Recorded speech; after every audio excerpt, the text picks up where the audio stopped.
Good evening, ladies and gentlemen, boys and girls. I am Andrew Hill. I am joined by my good friend. I am Garrett Hill over here, guys. Out of the country, not in person nonetheless. This is Hill Twins Golf. Andrew, we've got quite the big week ahead, don't we? We have an incredible week ahead. One that a lot of people could say have been looking forward to for quite some time. Brooks Koepka, I'm talking about you too, bud. Yeah, Brooks Koepka indeed. Quite some time indeed as well, especially if you're a Los Angeles native, as we've got the U.S. Open returning to Los Angeles for the first time since 1948 over there at Riviera Country Club. Andrew, give us a little bit of an overview of what we're going to be working with this weekend. So the par is a 70. It plays a little bit over 7,500 total yards from the tournament tees. And founded by George Thomas back in 1927. That was a long time ago. How about that, Garrett? That was a long time ago, indeed. With it being that long ago, you got to think that it's going to be restored. Restored it was indeed as well by Mr. Gil Hance and Jeff Shackelford, right? If my research is correct, I believe that is so. That is so indeed. Like Andrew said, it's a par 70, about 7,500 yards. We're looking at bent grass greens along with Bermuda fairways and rough. Andrew, I don't know if you've seen all week long, but that rough looks a little bit frisky, doesn't it? The rough looks incredibly frisky, as it usually always is at a major championship event. Nonetheless, I think one of the harder things about this golf course is the sloping fairways. Sloping fairways indeed. It looks like on some of those videos that we've seen all week long that if you hit your ball into the fairway, you've still got a chance to end up in the rough. And as a professional golfer, that's not necessarily where you want to be. Hey, we're going to get to it a little bit more. But Andrew, why don't you tell the faithful Hill Twins golf fans what else we're going to be covering this evening? Hey, we had two champions that we got to crown. We had the Denver Nuggets taking home their first NBA Finals in history, and we had the Vegas Golden Knights taking their first Stanley Cup home in franchise history. In history, indeed. Let me be the first to tell you guys, I am going to give myself a round of applause. I did predict that both series in each respective sport, being NBA and NHL, were going to finish 4-1, with the Denver Nuggets winning theirs and the Las Vegas Golden Knights winning theirs. Andrew, what happened, my friend? Well, in which game? Well, that would be the series. Andrew, I had the Nuggets winning the series 4-1, and I had the Vegas Knights winning the series 4-1. I thought you were talking about what happened last night, because, I mean, we'll just talk about NHL here real fast. Vegas put on an absolute smack show on the Panthers, but we'll get into that a little bit later. That's to come. We're here to talk golf first off. We sure are. Golf indeed. I'll tell you one person that's got to be excited for a major week. Like Andrew mentioned, that would be Mr. Brooks Koepka, right? You know, Brooks has been playing incredibly well in these majors. He finished second at the Masters up in Augusta. Kind of had a little bit of a shaky Sunday up there. And as everyone saw, he won the PGA Championship. He did win the PGA Championship, rounding up for his fifth major. All five coming at, I believe it was 3 at the PGA Championship, 2 at the U.S. Open. So these are events that he's mighty comfortable in, and some people like to call Mr. Koepka Mr. Major, right? I would certainly call him that. The guy only shows up for majors. I saw an interview that he did today, and he said, all I really care about is the 4 major events. He also said, all these NBA players, nobody remembers how many points they score. Well, they do remember that, but how many games they won overall, they don't remember that. They remember how many NBA championships. Brooks Koepka took that to heart, and he's trying to be remembered by how many majors he wins. He sure is indeed, and he is halfway to double digits, which is an incredible feat, and you got to think that he is going to be out here playing well this weekend. I think he will be playing well this weekend indeed. He is a guy that I see finishing towards the top of the leaderboard on Sunday, if not winning the dang thing. He is certainly a contender. A lot of people would call him a favorite. I am one of those people. I think he is a favorite this weekend. I think he's locked in. I think the PGA Championship bender that he went on there for a little bit, I think that's all gotten out of his system. I think he's fully recovered, and in fact, I know he is going to have a good weekend this weekend. Garrett, Who are some other guys that you expect to have some good weekends? Some other guys that I'm thinking, we'll focus on one of the main ones first. That's gotta be Mr. Scotty Scheffler. That's a guy that listen. There hasn't been anybody in almost the history of the PGA Tour and any other tour really that has been striking the ball as well as he has for an extended amount of time that he has. Andrew, what's the only question for Scotty? Is his Scotty going to be there?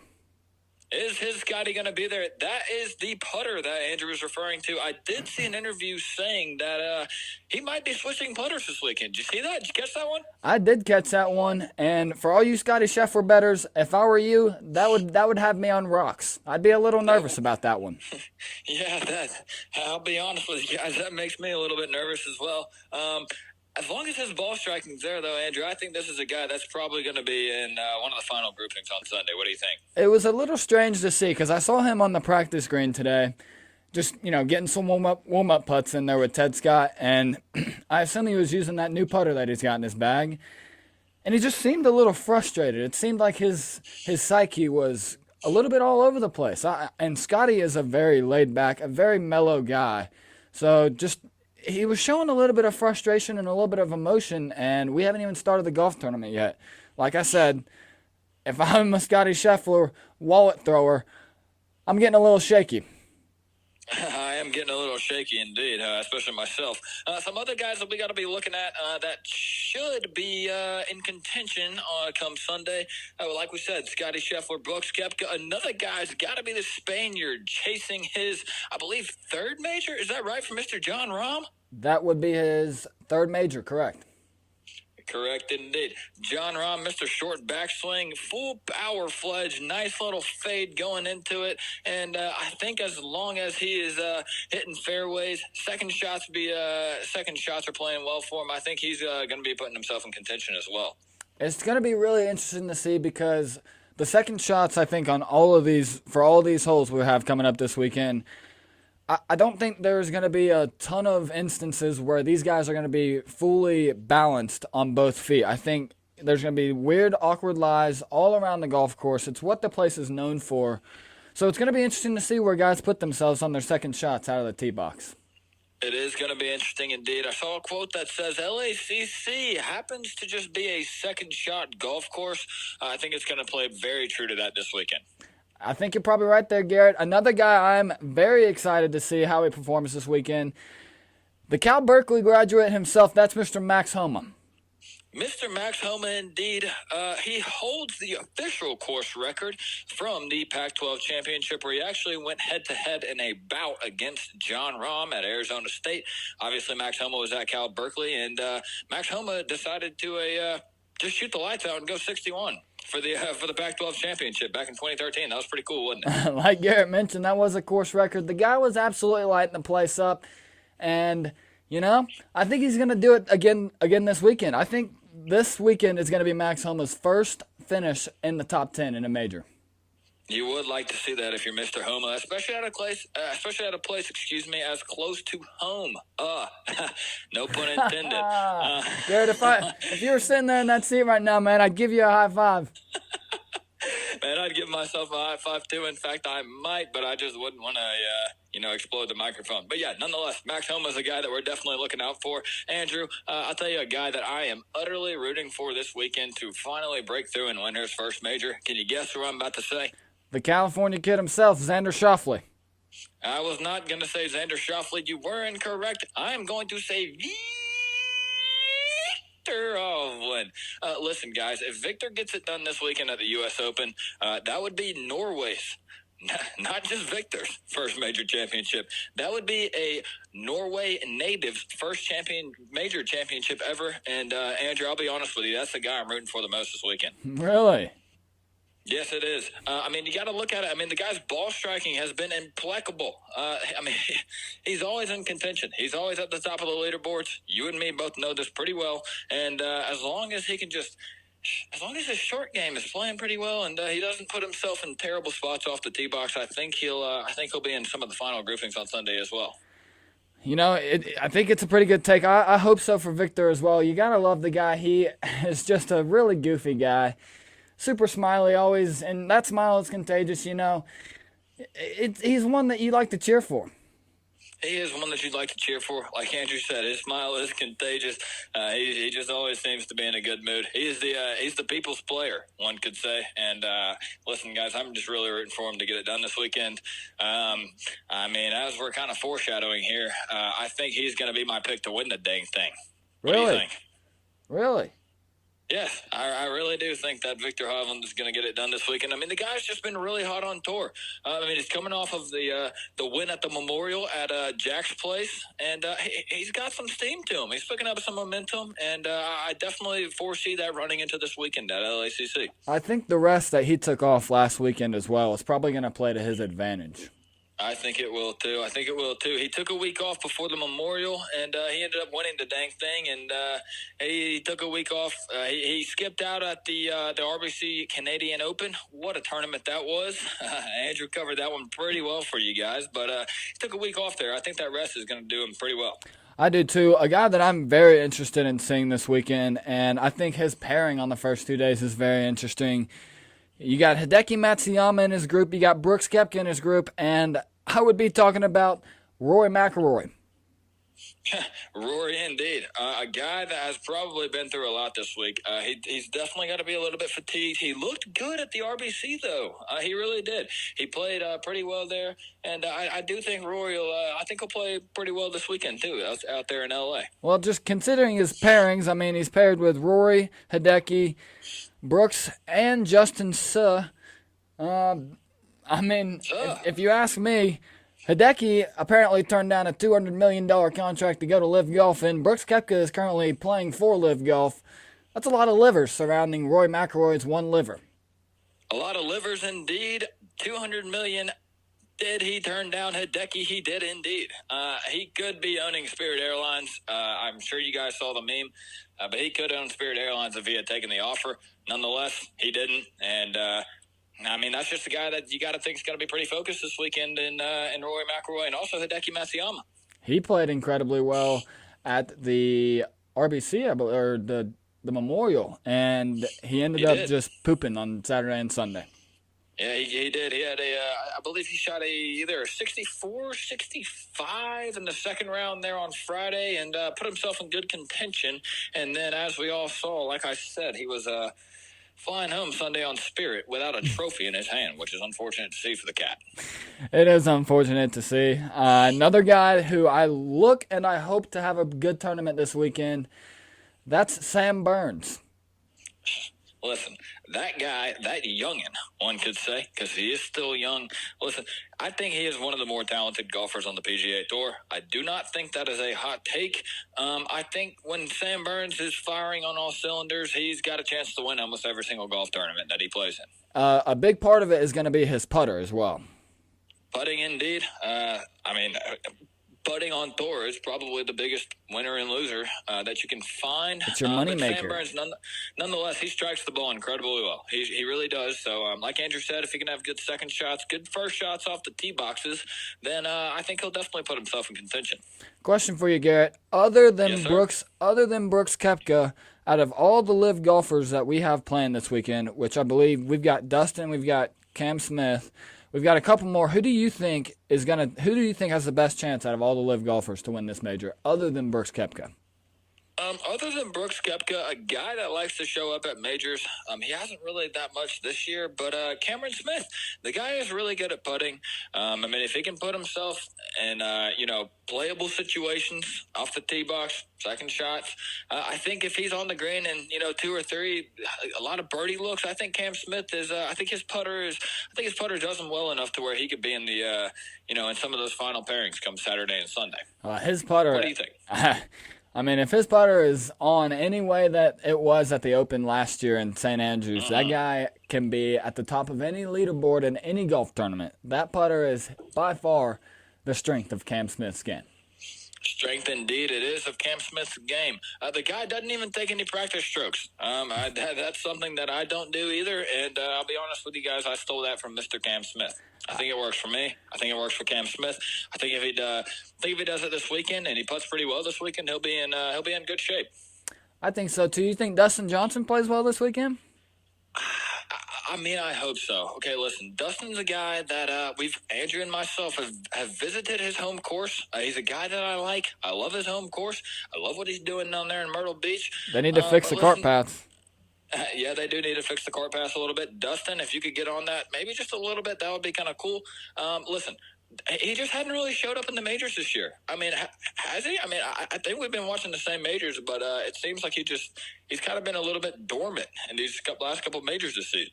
He was there a little bit at the Masters, I think, but towards Sunday, I think it kind of broke off a little bit. He did. He was also there a little bit at the PGA Championship. I believe he was tied for second or third after the second day, but he kind of just faded off a little bit there. That must just be because of those only 54 holes that they play over there in the at Live, right? I was going to say it was probably because his back was getting a little sore from lifting up all those big kids. Big kids. Hopefully it's just one big kid if you're Dustin Johnson. But hopefully his back's feeling a little bit better. You'd like to see the guy play a little bit better in the majors this weekend. Shout out to you, Polina. Yep. Shout out Polina Gretzky. A live golfer who I think is going to have a good weekend this weekend. And you may think this is a bold take, Garrett, but I love the guy's swing. Swing super athletic. That's Joaquin Niemann. Listen. Talk about a guy that's kind of been a little bit sleepy in some of the majors. I believe he tees off kind of in that he tees off at 12:59. He's going with that 3-3 pairing. It's Keegan Bradley, Patrick Harrington, and Phil Mickelson on the front. Then we got Joaquin Niemann, Harris English, and then Adrian Maronk on the back nine there. Let me correct you here real quick. You're looking at Pacific time there. I am looking at Pacific time there. You are correct, Andrew. Give me the correct times here. He tees off at 3:59 Eastern time. 3:59, indeed he does. I think, listen, if he plays pretty well first two rounds come Friday or Thursday and Friday, I think that's a guy. His swing's just really consistent, very athletic swing. He gets low, pounds the ball every time he hits it. And, listen, he could definitely make some noise this weekend. I'm with you on that one, Andrew. His swing looks effortless, too, and it is just I don't really have any other words for it other than athletic and beautiful. Athletic and beautiful, indeed it is. Joaquin Niemann, he's definitely a guy you got to look out for. Andrew, who's your overall sleeper this weekend at LACC? I'd say my overall sleeper, he's not really a sleeper, but I think he's going to have a good tournament. That's my boy Tony Finau. Tony Finau. I know a couple people that really like Tony Finau. I would love to see him play really well this weekend in the U.S. Open. I really would. He has not won a major yet. I think L.A. Country Club would be a pretty solid place to get it done for his first time. What do you think? It would be a very solid place to get it done for his first time. You got to assume that the whole family is going to be there, considering he is from Salt Lake City, Utah. Shout out to the Utes. Nonetheless, not traveling very far for the Finau family. I think they'll all be out there in full force. For Tony, I hope so, but I hope it's not too much pressure for you, man. No distractions either. I think if Tony can putt the ball well, if he can roll the ball well on those firm and fast greens that LACC provides, I think Tony Finau could maybe find himself in some of the last couple pairings on Sunday as well. Garrett, I gotta ask you, who's your sleeper this weekend? Honestly, man, this is a tough one. But I think I'm going to go with your guy, Mr. Austin Eckroat. Austin Eckroat, he's been playing pretty well as of late, putting himself at the top of the leaderboards come the final and finishing rounds. And I think if I could see an actual sleeper breakthrough, it might be Austin Eckroat. The Oklahoma State product. Victor Hovland played with him. Is that correct, or am I wrong? That is correct. Let's go, Victor. Let's go, Austin. As well as Matthew Wolff. What'd you say? Sorry. I said as well as Matthew Wolff. Yes, Matthew Wolff indeed. You want to? One guy who's not playing this weekend, though. Yeah, quite the werewolf. Wolf Andrew just gave us there, guys. But yeah, listen. I think Oklahoma State just pumps out golfers. I think those are two guys. I think those are two guys that are going to be playing pretty well this weekend. And Austin Eckroat being my sleeper pick. All right, so I got to beg the question, Garrett. Who you have taking it all? Listen, guys, I have Victor Hovland taking the whole thing. I think he finally gets it done. I think he wins the first major for Norway, and I think he wins the first major for himself, too. It's undeniable that he has been playing pretty good golf. Like I said earlier, the ball striking out of this world. You know the guy's going to show up to LACC and he's going to be striking the ball purely. Every single swing. He's got a very repeatable swing. It looks a little bit unorthodox, but he puts the ball out there, mostly in the fairways for the most part. I think it's going to come down to Victor's short game. If Victor can chip and putt really well, I think Victor's got a great chance to win this weekend, and that's my pick. I'm picking Victor Hovland to take home the trophy this weekend for the U.S. Open. It's going to be awesome to watch. Can't wait. Garrett, I think that's a pretty reliable, pretty solid pick there. If you're asking me, which I assume that was your next question. Andrew, let me ask you something. Who's your pick to take home the trophy this weekend at the U.S. Open? I am going to go with a man who has never won a major before. Ooh, frisky. A man that I like to copy swing thoughts on. That would be my boy, Cameron Young. The Wake Forest product, I think he's going to have a great weekend. His swing's looking good. His final round at the RBC, I think he wasn't really playing. Obviously, he wasn't really in contention there at the RBC last Sunday, but he was more playing to find something in his swing, and I think he did just that. I think the Demon Deacon's going to break out and win his first major. I know the Demon Deacon faithful would love to see him take home that trophy. Andrew, I don't think that's a bad pick at all. I really think you're on to something. What do you think the main keys for his swing are to actually bring home the gold this weekend? Main keys for his swing. You know, he lives in Tempo Town. He pauses at the top of his backswing, and it's really just about squaring that club face no matter what club you're using. Whether it's your driver, your 3-wood, your irons, they all got to be pristine up there at LACC. But I think if he can square the club face well, doesn't find himself in too many bunkers, because we forgot to mention those bunkers over there have got some grass. They do have some grass. I think they call those grass eyebrows. Like we said, it was redesigned by the same designer that actually designed the country club up there at Boston, Massachusetts. So the same thing that they incorporated for each course, being LACC and the country club in Boston, were the bunker eyebrows. So that might make for some pretty tough lies, especially if your ball's not picking up speed and actually gets into that bunker. And we saw those bunkers last year when Matt Fitzpatrick unfortunately found himself in one on 18, and one of those lips with the eyebrow grass was sitting right in front of him, and the now one-time major champ hit a fabulous, crisp iron shot right onto the green, about 30 feet for, I believe it was birdie, ended up parring and taking home last year's U.S. Open. He did, over Mr. Zalatoris Will himself. Listen, that's got to be Mr. Matt Fitzpatrick's best shot of his career. No Absolutely. It was also his first one on tour. It was his first one on tour, first major, won it at the same place that he won the U.S. Amateur. And listen, whole family was there. It was an incredible sight to see. I really like to see it. I really like to see it as well. But going back to my point, I think if Cam Young can stay out of those bunkers, those scary eyebrow bunkers, I think he's going to find himself at the top of the leaderboard come Sunday morning. And that's going to be something that I'm going to love to see. I think he will too. He's always a guy that seems to be at the top of the leaderboards. As long as he is consistent, doesn't get too down on himself. He can seem to let his negative demeanor get to him when he's not playing the best. But I think if he stays positive this weekend, I think, Andrew, you got a pretty good take there for your winner. I really hope so. I know a couple people who are up there at Wake Forest. Shout out to you guys. I hope you all are listening. Go Deeks. Go Cameron Young. Yep, go Deeks indeed. Listen, guys, my name is Garrett Hill. Like I said earlier, I am out of the country, international, doing this thing for you guys. We're doing our best that we can. I will be back, I guess, Saturday evening. So we're going to have a fantastical U.S. Open overview come Sunday evening. Probably get out on Monday morning. It's going to be great, guys. Listen. Wait, Garrett, before you leave, I got a question for you. Yes, sir. So, number 15 at LACC is a par 3. It plays as short as 78 yards if the pin is placed on the front edge of the green.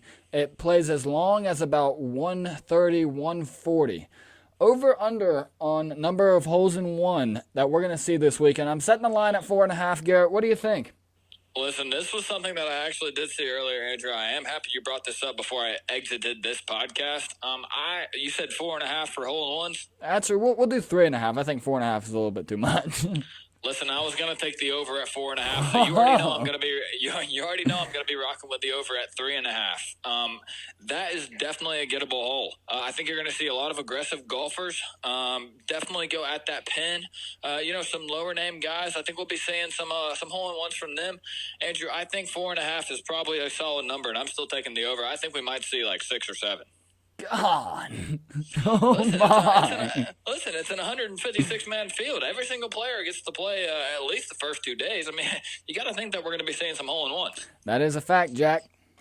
That is a fact indeed, Jack indeed. Listen, guys, like Andrew said, Jack, I am about to jack off of this podcast. And listen, guys, I'm going to catch you on Sunday afternoon for our U.S. Open recap. And listen, my name is Garrett Hill. I'm sad that I can't be sitting in that seat next to Andrew. I'm catching some rays. If I come back on Sunday and I'm looking pretty tan, maybe a little Sunday major sunburn, like Andrew said. Yes, sir. Couldn't forget it.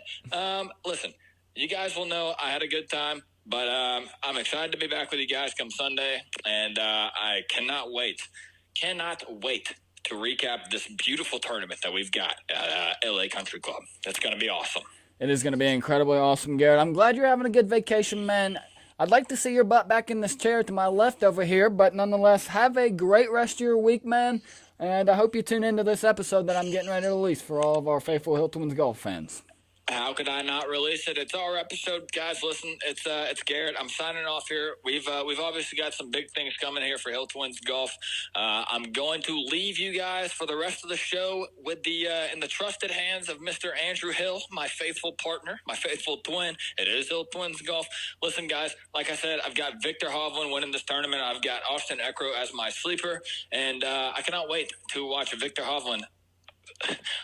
What's the word? Mountain this trophy come Sunday afternoon. Listen, guys, my name's Garrett Hill. I love every single one of you guys so much. This is, I guess, one of two. Hill Twins Golf coming at you forever. Andrew, take it away from here. This is Garrett Hill signing off. I love every single one of you guys. See you next time. Bye. See you, Garrett. All right, guys, I'm going to adjust the microphone real quick. Don't mind me.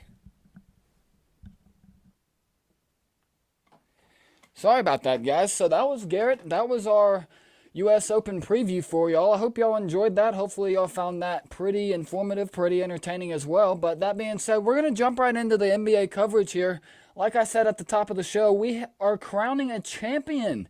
A champion has been crowned. The Denver Nuggets take Game 5, and they have just won their first NBA Finals trophy in franchise history. You got to think Mark Malone is feeling pretty good. I know Nikola Jokic is feeling pretty good. He's also feeling pretty tired. All that man wants to do is go home.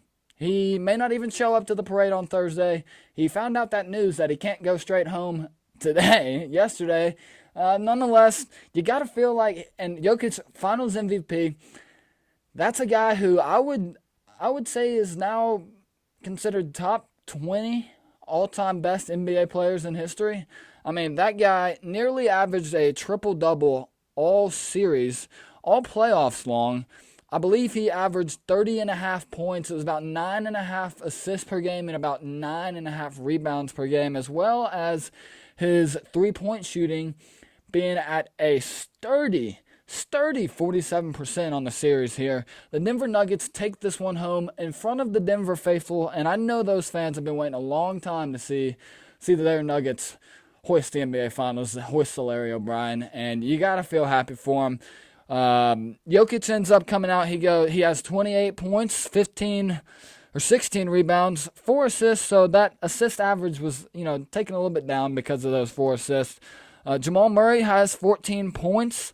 He has 8 rebounds, 8 assists. He also comes out and plays well. A guy who really stepped up when needed was Michael Porter Jr. He hadn't really been able to catch his stride all series, and when it mattered most in Game 5, he showed up. And, he ends up he goes 1 from 6 from 3, but 7 for 17 from the field, finishes with 16 points. He has 13 rebounds. That's a huge number from him. 3 assists, and the guy was feeling himself in Game 5. like I said, the Denver Nuggets ended up taking home their first NBA Finals trophy in franchise history. Their final score there was 94-89. Shout out to the Nuggets, guys. You got to think that they're on the cusp of building a dynasty here. They got a ton of young players in their core. Jokic is coming back. Jamal Murray is coming back. And it's about to be scary hours for the Denver Nuggets. Nonetheless, you got to feel happy for those guys over there in Denver. I know one guy who was, and that would be Peyton Manning. I could see his forehead all the way from here. Sorry about that, Peyton. I just shot a stray at you, man. Another team that was shooting strays, that was the Florida Panthers, because they were only able to knock in 3 goals in yesterday's Game 5. Vegas, man, they ended up scoring 2 goals in the first period. You're thinking, okay, it's 2-0. This game's probably over. Vegas was not thinking that. They come out in the second period and score 4 goals. 4 goals, that is correct. In the third period, they end up scoring 3 goals. Their captain, Mark Stone, ends up walking away from this game with a hat trick. That was awesome to see. The finals MVP on the Stanley Cup side was no one other than, I believe it was Mr. Marchessault. I'm sorry if I'm botching that name. Let's see if we can't do this a little bit better. At least get his first name. I believe his name is Jonathan Marchessault. That's a difficult name to pronounce, but congratulations to you, Jonathan. You're the NHL Stanley Cup Finals MVP. That's a man who's going to be drinking some alcohol out of that Stanley Cup. Congratulations. It was earned. Guys, we have so much more coming for you guys.